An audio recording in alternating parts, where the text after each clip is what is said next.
Well, here we are, Alpha Beer City, a community of endless hustlers, clothing designers, rappers, singers, poets, comedians, podcasters. The list goes on and on. No doubt you see you have God's gifted, and then you have Butchie, the least fortunate yet the most aggressive. In this world, you will learn you have takers and givers, and believe you me, Butchie is quite the taker.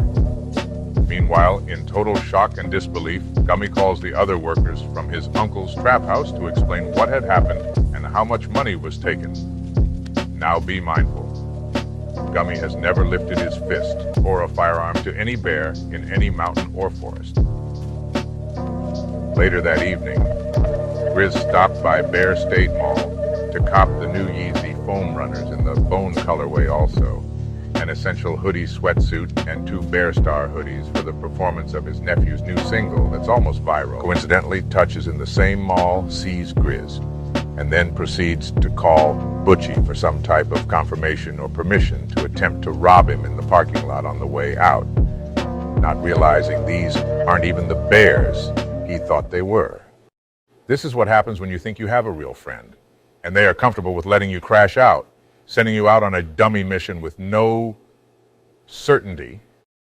Our friend Touch will soon find out that in this cold, harsh world, there are no friends in these caves, just takers who use words like Brody Bear to gain your trust, only to be lined up days later with your soul ripped from your bare body.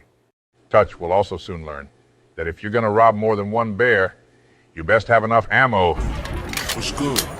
You lost something?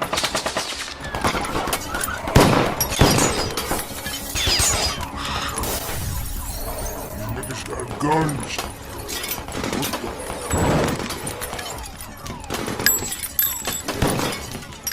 What the? Had guns. No ammo on them, no nothing.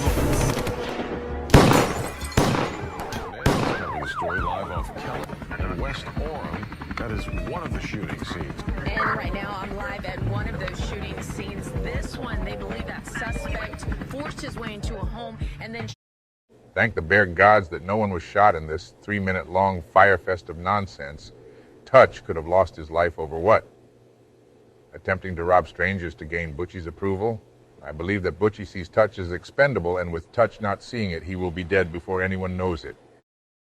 You see, in this world, the universe is constantly talking to us. We're just choosing not to listen, which lands most of us in life threatening situations. Pay attention to your bear gut and your bear spirit when it speaks, that you're always safe in and around your cave dwellings. Nigga, I'm big business. I keep a Glock, a mop, a chopper too. Nigga, I'm big business. I spend the blocks on ops, I pop the tool. Nigga, cause I'm big business. Niggas, they watch, they plot, they watch my move. Nigga, cause I'm big business. Nigga, cause I'm big business. Nigga, cause I'm big business. I keep a chopper, mop, a Glock. 24 hours had passed, and Butchie and Touch were back at each other's throat behind Butchie, not bothering to back him on his last attempted robbery in the mall parking lot, and was further offended that Butchie told him he doesn't get money with cokeheads, in which Touch was pretty pissed about. Uncle Grizz just purchased a small nightclub on Delancey Street, so it would be easier to have other bears from the Harlem caves come downtown and have a great time, and possibly even mate with female brown bears if they got lucky. The trap house was jumping with orders most of the day. These bears had it all: coke, crack dope, pills, stolen credit cards, guns, and more. I always say to myself, and then what? Once that money is made, what else could it be invested to legally? Now that all this money's been made? Picking up right now. Oh, did he say 3 or 4 branches? I'm really confused with you. Like, one minute you bump that action and you a G and there. Next minute you worried about who got guns. They got guns. They got guns. Butchie would turn to psychological mind games with Touch to keep him in line or from going astray, preying on his insecurities, making him feel less than or beneath Butchie. All the while feeding him coke every half hour so that he was always on go time for the opposition. Have you guys listened to anything from Throttle Reese? Gummy's uncle owns a very upscale recording studio over on Rivington Street. And what truly breaks my heart is that these kids are incredibly talented and have full around-the-clock access to this place. Like, what more could you ask for? Really, really good. He is sick with this. Scrape my knee, drop the gun and catch a new case. I need a band-aid, cut looking like a hand glaze. These bars are man-made, so nowadays I choose the right words to paraphrase. Stay in your place, respect the guard, stay in your praise. The eighth is giving free trips to space, and you could be the next man on. So if the government brings a criminal case, the defendant's own words can be used against him. You know, it probably wouldn't come into evidence, but if it can be linked up to specific facts, it's coming into evidence, and it's going to hang your Yeah, hold ass. on 1 second. Well, folks, here's the moment when Butchie will understand that you just can't go around robbing and humiliating the people that came after you during your time in prison, and that karma is the real deal. What up, Bad Dick? Yo, who the fuck is this?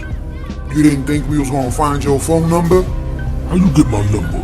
Your friends are singing about where you been. Oh, word? You gonna find out the hard way you don't know me at all. In the next 4 minutes, Butchie will understand that for every action is a reaction, and whatever energy that is giving will be the same one received. As well, Gummy has no idea about the universal karma that he's just adopted through his wrongdoing, nor will his uncles or parent educate him on this dark subject, just an innocent child bear awaiting the unknown. No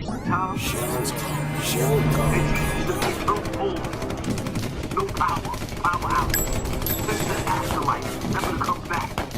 To burn in the pits of hell. When you claim demon time, you're not claiming the Most High. You agitated these killers to come outside. You pushed them to come out and play. And you know what they did? They came out to play. And when they came out to play, they wasn't playing. I assure you, they were not playing. I can also assure you that Mr. Butchie and his heathens won't be playing as well. I hope these young boys keep their heads on a swivel. Well, what do you think? Will Gummy and Ferris stay alive long enough to see another day? Do you think Butchie got what he deserves? Thank you for watching, and please remember to like, comment, and share.